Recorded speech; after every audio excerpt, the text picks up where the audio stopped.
All right, students, I'm going to finish Gregor the Overlander. We're about 88% through the book, so I just have a little bit more to read. And we are on chapter 27. There was anger and argument and a lot of talk about the law, but in the end, they couldn't banish Ares. The fact that Gregor bonded with the bat carried more weight than he had expected. One old man still dug furiously through his scrolls until Vika said to him, "Oh, stop rattling your skins. We clearly have no precedent for this." Gregor turned to his new bat. "Well, I probably won't be here much longer."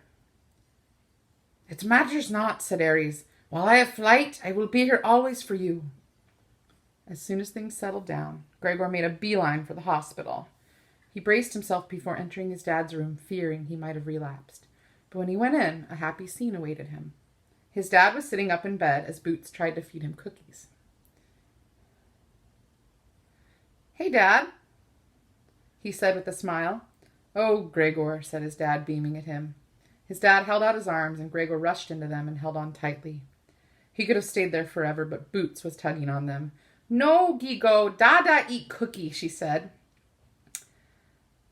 "The nurse told her to make me eat, and she takes her job very seriously," said his father with a smile. "You feel okay?" asked Gregor, not letting go. "Oh, a few square meals. I'll be as good as new," said his dad. They both knew it wasn't that simple. Life would never be the same again, but they would have their life back, and they would have it together.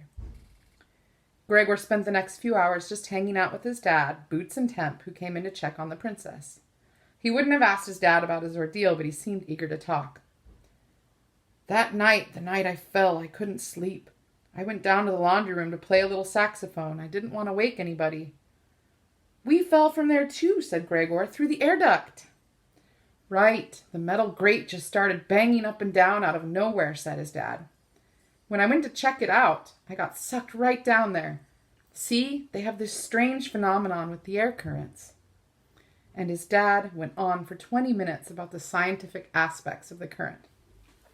Gregor didn't know what he was talking about, but it was just great to listen to him. "I was in Regalia for a couple of weeks, and I was just going crazy missing you all. So one night I tried to escape with a couple of flashlights and a BB gun I found in the museum. Rats got me before I made it to the waterway," said his dad, shaking his head. "How come they let you live?" asked Gregor. "It wasn't me, it was the gun. After I ran out of ammo, they closed in on me. One of them started asking about the gun, so I just started talking a blue streak about it. I convinced them I could make them, so they decided to keep me alive. I spent my time making weapons that I could use, but that fell apart when the rats touched them. A crossbow, a catapult, a battering ram. Lucky thing you showed up when you did. I think they were beginning to suspect I was never going to make them anything that worked twice," said his dad. "I don't know how you stood it," said Gregor. "I just never stopped believing I'd get home again," said his dad. A cloud came over him, and he had a lot of trouble getting the next question out. "So, how's your mom?" "Probably not too good right now," said Gregor, "but she'll be fine once we get back." His dad nodded. "And you?" Gregor didn't talk about any of the bad stuff, just the easy stuff. He told his dad about the track and school and playing a saxophone at Carnegie Hall. He never mentioned spiders or rats or what he'd been through since his dad had disappeared. They spent the afternoon playing with Boots, trying to make each other eat, and often, without any particular reason, reaching out to touch each other. Dulcet showed up eventually and insisted Boots and his dad needed rest, so Gregor wandered off into the palace, feeling happier than he had 2 years, 7 months, and he no longer cared how many days. He was done with the rule. Now, for good. Even if times got bad, he would never again deny himself the possibility that the future might be happy, even if the present was painful. He would allow himself dreams. And he was making his way back to his bed. As he was making his way back to his bed, he passed the room he'd been taken to as a prisoner the night he tried to escape Regalia. Vikas was sitting at the table, alone, surrounded by piles of scrolls and maps. His face lit up when he saw Gregor, and he waved him into the chamber. "Come, come, we have not yet spoken since your arrival," he said eagerly. "How does your father?" Better, much better, said Gregor, sitting across from Vikas. And the princess, said Vikas with a smile. She's good. No more fever, said Gregor. For a minute, they just sat there, not sure where to begin. So, warrior, you leaped, said Gregor. Yeah, I guess I did, said Gregor, grinning. Lucky Ares was there. Lucky for Ares, too, said Vikas. Lucky for all of us. Know you the rats are in retreat? Marith told me, said Gregor. I believe the war will soon be at an end, said Vikas. The rats have begun to battle one another for their throne. What about Ripred? Said Gregor. I have heard from him. He is assembling a party of rats sympathetic to his cause in the Deadland. It will not be an easy task to take leadership of the rats. He must first convince them that peace is desirable, and that will be a long struggle. Still, he is not an easy rat to ignore, said Vikas. I'll say, said Gregor, even other rats are afraid to fight him. With good reason. No one can defend themselves against him, said Vikas. Ah, that reminds me. I have something for you.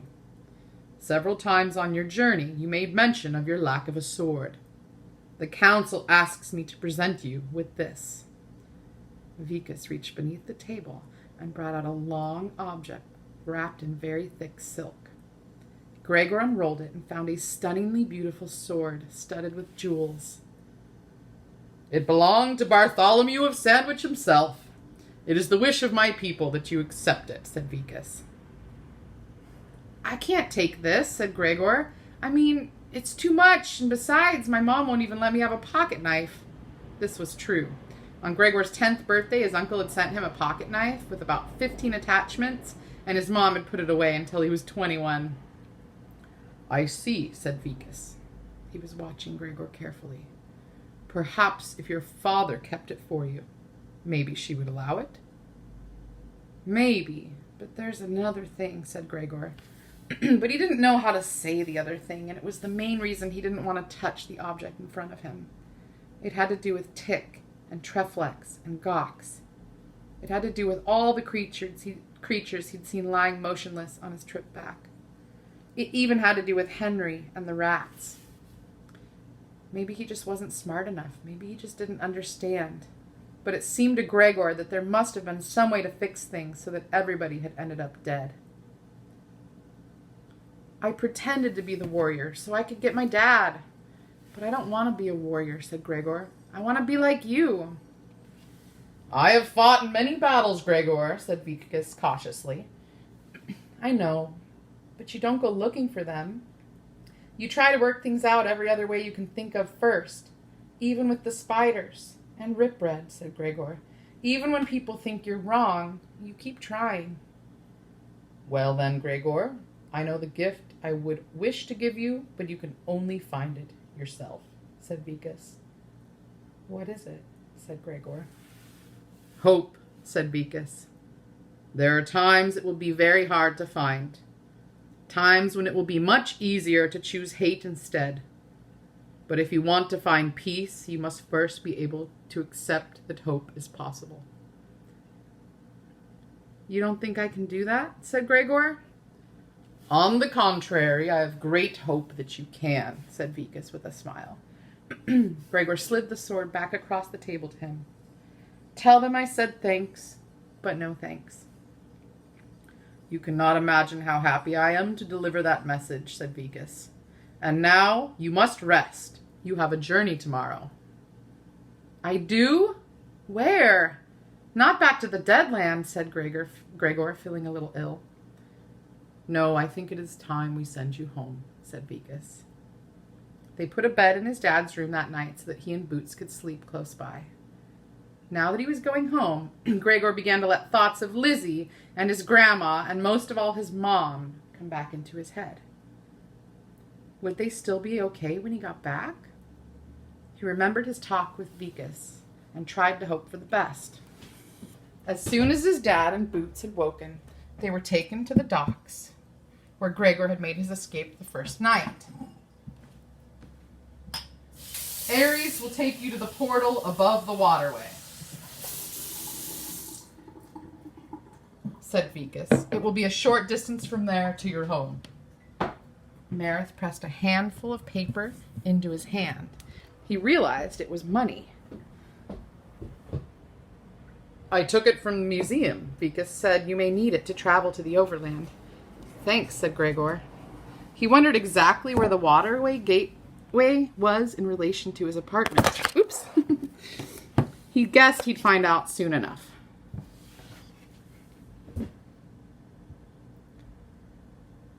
The way is safe now, but do not tarry. As you know, things can shift quickly in the Underland, said Solivet. Gregor suddenly realized he would never see these people again. He was surprised by how much he would miss them. They'd been through a lot together. He hugged everybody goodbye. When he came to Luxa, he thought maybe he could just shake her hand, but he went ahead and hugged her anyway. She actually gave him a hug back. It was a little stiff, but then she was a queen. Well, so if you're ever in the Overland, Gregor's voice. So if you're ever in the Overland, drop by, said Gregor. Perhaps we shall see you here again someday, said Luxa. Oh, I don't know. My mom's probably going to ground me for the rest of my life, just to keep me safe, said Gregor. What means this, ground you? Asked Luxa. Never let me leave the apartment, said Gregor. This is not what it says in the prophecy of Bane, said Luxa thoughtfully. What? What's that? Asked Gregor, feeling panic rise up in him. Did Vicus not tell you? It follows the prophecy of Grey, said Luxa. But I'm not in it, am I? I mean, I'm not, right, Vicus? Said Gregor. Ah, you must depart directly if you mean to catch the current, said Vicus, slipping the backpack with Boots onto his shoulders and leading him to Ares, who was already carrying his dad. What aren't you telling me? What's the prophecy of Bane? Insisted Gregor as he felt himself lifted onto Ares' back. Oh, that, said Vicus dismissively. That is very vague. No one has been able to explain it for centuries. Fly you high, Gregor the Overlander. Vicus gave Ares a sign, and he spread his wings. What is it, though? What does it say? Shouted Gregor as they rose into the air. Bye-bye, Temp. See you soon, said Boots, waving cheerfully. No, Boots, no. We're not coming back, said Gregor. The last thing Gregor saw as they left the palace was Vicus waving. He was not sure, but he thought he heard the old man say, See you soon.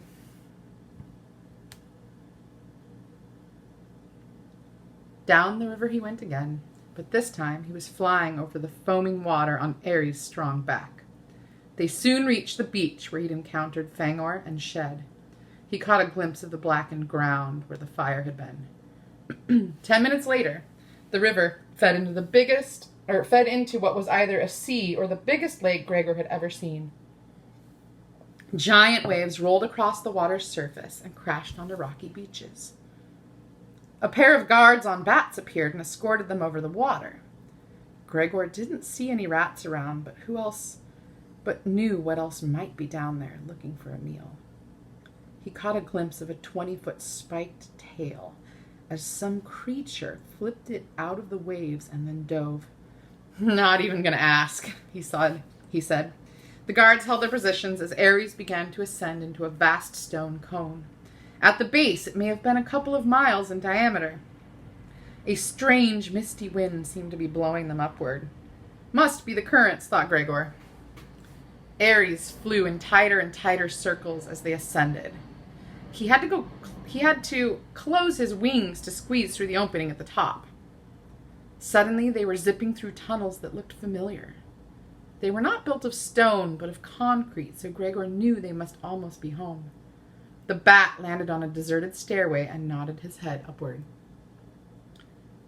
I cannot go farther, said Ares. This is your way home. Fly you high, Gregor the Overlander. Fly you high, Ares, said Gregor, his hand wrapped tightly around Ares' claw for a moment. Then he let go. The bat vanished in the darkness. Gregor had to help his dad up a long flight of stairs. There was a stone slab in the ceiling at the top. When Gregor pushed it aside, a wave of fresh air hit his face. He pulled himself out, and his fingers found grass. Oh man, he thought, hurrying to help his dad. Look out! Moon, said Boots, pointing up into the sky. Yes, moon, little girl. Look, Dad, it's the moon. His dad was too winded by the climb to answer, and for a few minutes they just sat in the grass, staring up at the beauty of the night. Gregor looked around and realized by the skyline that they were in Central Park. Remember, they live in New York? He could hear the traffic just beyond a row of trees. He slid the stone slab back in place and helped his dad up. Come on, let's grab a cab. Go see Mama, Boots? Yes, said Boots emphatically. Go see Mama. It must have been very late. Hardly anyone was out on the streets, and just a few restaurants were still open. It was just as well, since they made a funny sight, all dressed in their Underland clothes. Gregor flagged down a cab, and they piled into the back seat. The driver either didn't notice or didn't care how they looked. He'd probably seen everything. Gregor pressed his face against the window, drinking in the buildings, the cars, and the lights. All those beautiful lights. It seemed to take no time at all to reach the apartment. He paid the driver and added a huge tip. When they came to the front door, his dad pulled out his keychain, the one Gregor had made for him, from his pocket. He found out the keys with trembling fingers and found the right one. For once, the elevator wasn't broken, and they rode up to Gregor's hall. They opened the apartment door softly, not wanting to wake anyone. Gregor could see Lizzie asleep on the couch. That's his older sister. From the bedroom, he could hear his grandma murmuring in her sleep, so she was okay. A light was on in the kitchen. His mother sat at the table, as still as a statue. Her hands were clasped together, and she stared fixedly at a small stain on the tablecloth. Gregor remembered seeing her that way so many nights after his dad had disappeared. He didn't know what to say. He didn't want to scare her or shock her or even give her any more pain. So he stepped into the light of the kitchen and said the one thing he knew she wanted to hear most in the world. Hey, Mom! We're home! That's the end of the book. Okay, there's acknowledgments here at the end, where the author thanks people. And there's an about the author. And there's a Q&A with her as well, Suzanne Collins. And there's also some activities here in the end. Create your own Underland. A notebook and some sketching paper you will need. Writing, drawing utensils of your choice. A good place to think in your imagination. So that's something that you could do this summer. Another one says, choose your own rabbit hole. Alice fell down the rabbit hole to Wonderland. Gregor fell down a grate behind the laundry room dryer to the Underland. Where do you think you might find the way to your Underland? Think about the things you do each day and the places you go. Maybe your way to the Underland is hidden in one of your favorite places, like your bedroom or your treehouse. Maybe the way to the Underland is like Gregor's, in a boring but unexpected place. List some of your favorite places, then list some of the places you go to every day that might seem boring, but would actually be very surprising if they led to another world, a fantasy world. Look at your list and decide, where will the way to your Underland be? Make a drawing of that place and make sure to include the path to your Underland. So there's a few other things in here that you can try. And this is a series. Oh, and there's stuff about the bats and the spiders. I'm not going to read through all of this, but these books do have things to do in the end of them. But I encourage you, if you enjoyed Gregor, the Overlander, that it's the first book in the series. I know there are more. I know that Ares plays a bigger role. I know that Rip Red is much more significant in later books. I know that there's Bane. I think he's the evil, creepy white rat that we saw some pictures of online. So if you're interested in more fantasy or reading more of this, I encourage it. I will have this video. It's going to be on my YouTube. And reach out to me if you guys need anything this summer. And I hope to see you all in September. Please come visit me. I miss you so much. So I hope you're well. And Miss Cowan signing off. And everybody take care. Bye.